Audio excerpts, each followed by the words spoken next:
तोशाम में ऐलनाबाद से विधायक व पूर्व प्रतिपक्ष नेता अभय सिंह चौटाला पहुंचे।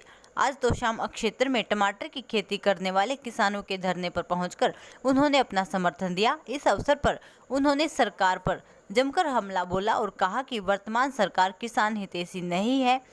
किसान चाहे गन्ने की खेती करता हो, धान की खेती करता हो अथवा टमाटर की खेती करता हो, सभी लोग परेशान हैं। किसी को समुचित भाव नहीं मिल रहा तो किसी भी फसल की बिक्री नहीं हो रही। उन्होंने कहा कि किसान संबंधी किसी भी योजना का लाभ किसानों तक नहीं पहुंच रहा। प्रदेश का किसान पूरी तरह से बर्बाद हो चुका है। उन्होंने कहा कि इनेलो पार्टी टमाटर की खेती करने वाले किसानों के साथ है। हम इनकी मांगों का समर्थन करते हैं। सरकार में इस किस्म के फैसले लिए गए थे जिससे प्रदेश का किसान जो है परेशान हुआ था। सरकार ने सबसे पहले तो धान के किसान को दोनों हाथों से लूटा। हजारों करोड़ रुपए जो है किसान के इन्होंने किस खाते में डाल दिए, आज तक सरकार बता नहीं पाई। हमने अनेक दफ़ा इंक्वायरी की बात करी, इसकी इंक्वायरी हो, मुख्यमंत्री से मिले, उनसे पूछा कि 250 से 300 रुपये क्विंटल जो है कहाँ जा रहा है, किसके खाते में जा रहा है। आज तक कोई इस चीज़ का आंसर नहीं है सरकार का। उसके बाद बाजरे के किसान को लूटने का काम किया, नरमे और कपास को लूटा, गन्ने के किसान को लूटा।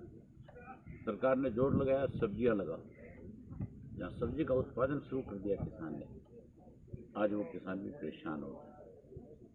आज टमाटर का जो खेती करने वाला किसान, जहाँ सरकार की जिम्मेवारी बनती थी कि आज के हालात में उसके सामने किसी किस्म की कठिनाई ना हो, उसको दिक्कत ना हो, ताकि वो आने वाले समय में फिर से अपनी और अगली फसल की तैयारी कर सके। लेकिन उसका कोई ध्यान नहीं दिया। उसका तो टमाटर सड़ रहे हैं, किसान धरने पे बैठा है, एसडीएम आता है, आकर के इनसे बात करके चला जाता है। सरकार की तरफ से कोई जिम्मेवार व्यक्ति की ड्यूटी लगानी चाहिए थी, जो आके इनकी फसल का आकलन करके जाता, देख करके जाता, सारी जानकारी ले करके जाता।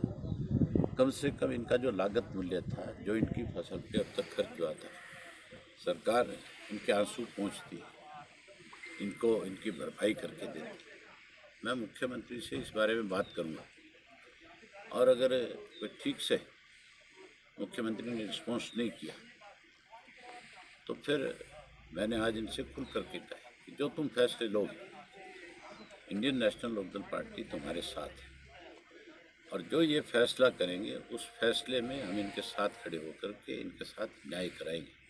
चौधरी देवीलाल ने हमेशा जब कभी भी किसान पे किसी भी किस्म की सरकार ने उनको किसी परेशानी में डाला, चाहे किसान का बिजली को लेकर के आंदोलन था,